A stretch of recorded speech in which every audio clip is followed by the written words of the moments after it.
नमस्कार दर्शक बंधु एबे एबे तीन टी बड़ खबर आसीची तेबे खबर गुड़िक कौन रही तो वीडियो रे आग को निश्चय जानिबा किंतु ता पूर्वरु वीडियो को गोटे लाइक और चैनल को सब्सक्राइब कर नियंतु। खबर नंबर 1 आसंता 22 तारिख रु विधानसभा अधिवेशन 24 तारिख रे उपबाचस्पति निर्वाचन 25 रे आसीबो राज्य बजेट। सप्तदश विधानसभा प्रथम अधिवेशन चलित मास 22 तारिख रे बसिबाकू जाउची। एतिसह 25 तारिख रे राज्य बजेट उपस्थापन हेबो।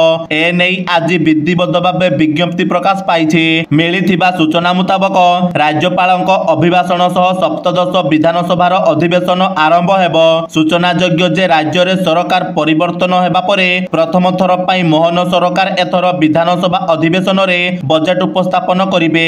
बीजेडी एथर प्रथम करी विरोधी आसन रे नजर आसीबो। तेणु एथर विधानसभा अधिवेशन रे शासक विरोधी को भितरे कड़ा मुकाबिला देखिबाकू मिलिबो। खबर नंबर 2 मुख्यमंत्री को बड़ घोषणा पीएम किसान योजना रे शामिल हेबे योग्य कालिया हिताधिकारी। कृषकों पई राज्य सरकार एक बड़ घोषणा करिसंती। घोषणा अनुसार प्रधानमंत्री किसान योजना रे शामिल हेबे योग्य कालिया हिताधिकारी। चाषी मानक आय वृद्धि पई समृद्ध कृषक नीति को तुरंत कार्यकारी करिबा उपरे गुरुत्व दैछंती मुख्यमंत्री। कृषि विभागर समीक्षा बैठक परे ए नै सूचना दैछंती मुख्यमंत्री मोहन माझी। सेहिपरि चाषी पई राज्य रे प्रतिष्ठा हेबो 58टी शीतल भंडार।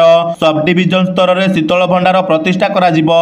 चाषी आय वृद्धि पई समृद्ध कृषि नीति को तुरंत लागू करिबाकू निर्देश दैछंती मुख्यमंत्री मोहन माझी। खबर नंबर 3 एथर वर्षा रे भिजिबो रथयात्रा पूर्व केंद्रीय बंगोपसागर रे घूर्णिबलय सृष्टि। पूर्व केंद्रीय बंगोपसागर रे एक घूर्णिबलय सृष्टि होईछि। एहार प्रभाव रे 5 दिन पर्यंत राज्यर विभिन्न स्थान रे वर्षा हेबो। आज केन्दुझर मयूरभंज कोरापुट और मालकानगिरी जिले में प्रबल वर्षा हो पारे। एथिपाई एही 4टी जिला को येलो वार्निंग जारी करा जायछि।